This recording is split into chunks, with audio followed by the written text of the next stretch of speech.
Life, we do use chemotherapy as a part of our treatments. Chemotherapy could be toxic, but we use it in a very different way. We're always trying to aim these chemo drugs to target the cancer cells, and this is where IPT is working on.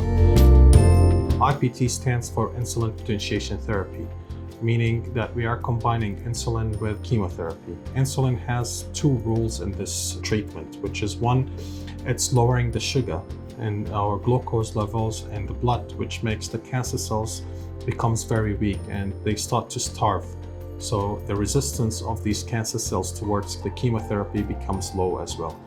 And the second effect of the insulin is that it could mark the cancer cells for the chemotherapy, because usually cancer cells, they've got insulin receptors on the surface more than any other cells. And chemo drugs usually could combine with insulin because they might have sugar in the chemo drugs, which could bind with the insulin and goes into the cancer cells directly. So in this way, we are always aiming to target the cancer cells as much as possible with the IPT rather than spreading it on the whole body. We always try to prevent the side effects of these chemotherapy, even with the IPT or the low dose, by doing very certain simple things. For example, with the hair loss, we have the ice caps, or we make the patients put the ice on their hair, which makes something called vasoconstriction, which means the blood vessels becomes very constricted, and that doesn't allow the chemotherapy to reach to this area. So the patients will not lose their hair.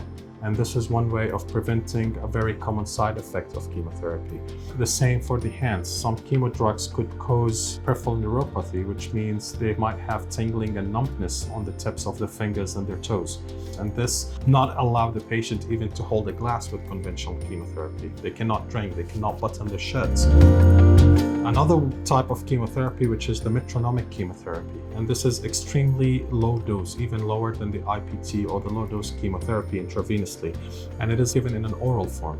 Metronomic chemotherapy aims to fight against the cancer in three different ways. One is it works as an anti-angiogenetic. Angiogenesis is the formation of new blood vessels that cancer cells usually do. Each cancer cells will try to develop a blood vessels or a network of blood vessels that allows them to multiply, allows them to get nutrition and to spread over the body.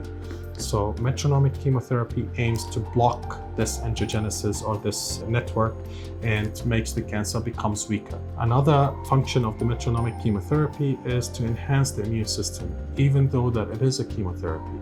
But our body has a different type of cells which regulates our immune system. And the cancers usually activate these cells to always make the immune system becomes on a resting state, not alert against the cancer cells. So the Metronomic chemotherapy usually suppress these regulators and allows the killer cells and allows the other cells to be activated in order to fight cancer.